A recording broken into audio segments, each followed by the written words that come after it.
How can people change their story? How can someone take a negative experience and turn it into a positive? Well, it can be done according to one man. He's done it for himself.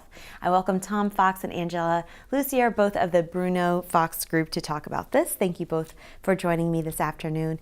Tom, let's start with you. Is it possible? Can you really take something negative and turn it into something positive?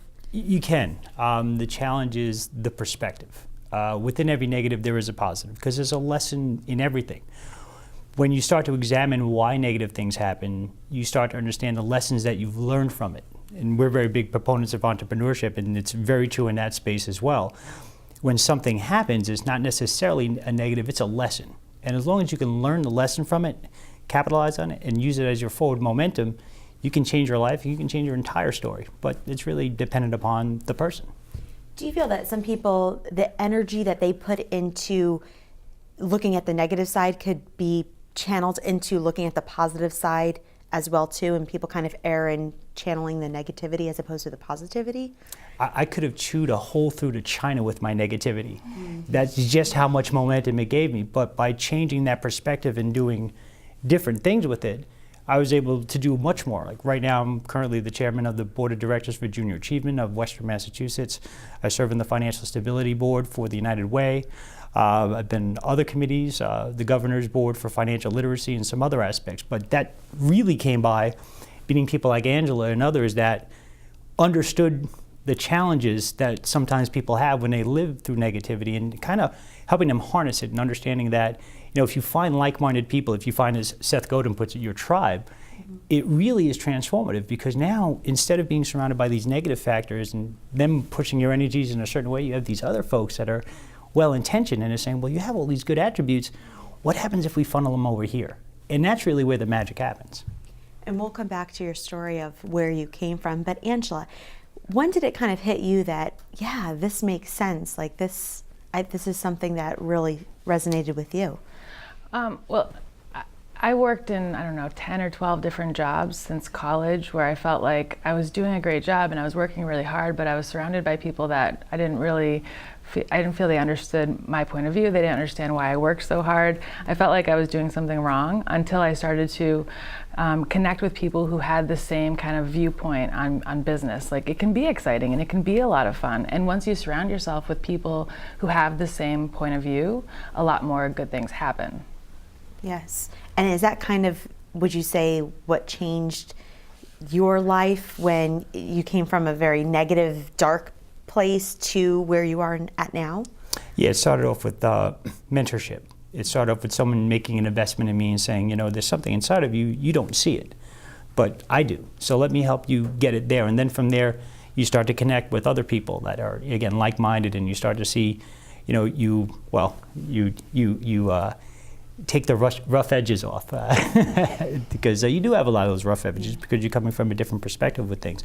But once you start to get on track with that and you keep that momentum going, the more good people I get in front of you, it's just that much better that you can do for, not just for yourself, but for all the people around you. When people reach out to you and say, hey, I want to hear your story, what do you tell them? I'm pretty open about it now. Years ago, before I started the Bruno Fox Group, I worked for an organization, so it was really kind of difficult to get out there and talk about the personal aspects of things, because, you know, it's not what people want to hear in corporate America or things like that. But now that my life is my own, so to speak, through entrepreneurship, I have no problem sharing it and kind of with some of those challenges.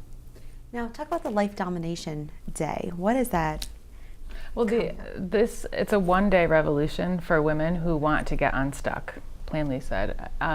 We find we come across a lot of people who have big dreams, they have aspirations, they know that there's a lot that they could be doing, but there's something stopping them. There's some small thing in their life that is making them feel stuck. And we thought if we could put together a one-day event that helps them address a lot of different pieces of what keeps people stuck, hopefully by the end of that 8 hours, they'll leave there feeling like, I know what it is that's been stopping me, and now I can move forward. And so it's a really powerful day. We have 5 different speakers.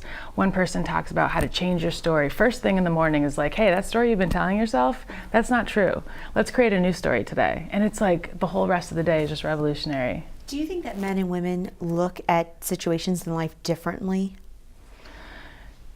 I think it depends on the person, really. We decided to target women for this event because we wanted to talk one language, talking more about like the family, balancing family and work, and the sort of challenges that women have. But I've done a lot of career counseling over the years with men and women, and I find that they have a lot of the same challenges. It's just each person has their own different background. What advice would you give to a woman if she's maybe dealing with that struggle between juggling work and life and family and home?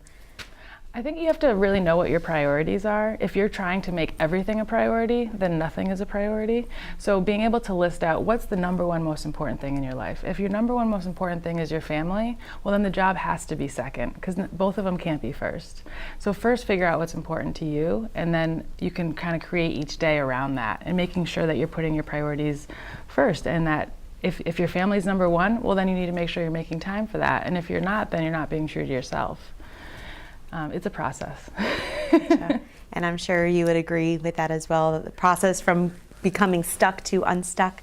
No, indeed, and you know, part of the reason I really enjoyed Life Domination Day and getting involved in it is, you know, with my background, you know, I lost 10 years of my life to being a drug addict. I was homeless. I was probably the worst person you ever could meet in your life, and I really didn't get any support specifically from the women in my life, and mainly because they didn't have an infrastructure for that support, and they were kind of like left out there on their own. And a program like this and working with these individuals helps them to find that center. So we're able to kind of take those challenges, and we don't need more kids left behind, and we don't need these people going through these very adverse situations in their life, especially when there's youth support networks out there. So by creating Life Domination Day, it was an opportunity to really work with some quality individuals, coaches in the area, and put together something impactful. And when we had our first one in January, just walking out of there with the room was just a buzz, and everybody really found value in it. So it was really, really worthwhile. Great. Thank you so much, Tom Fox and Angela Lucier from the Bruno Fox Group. Thank you. Thanks.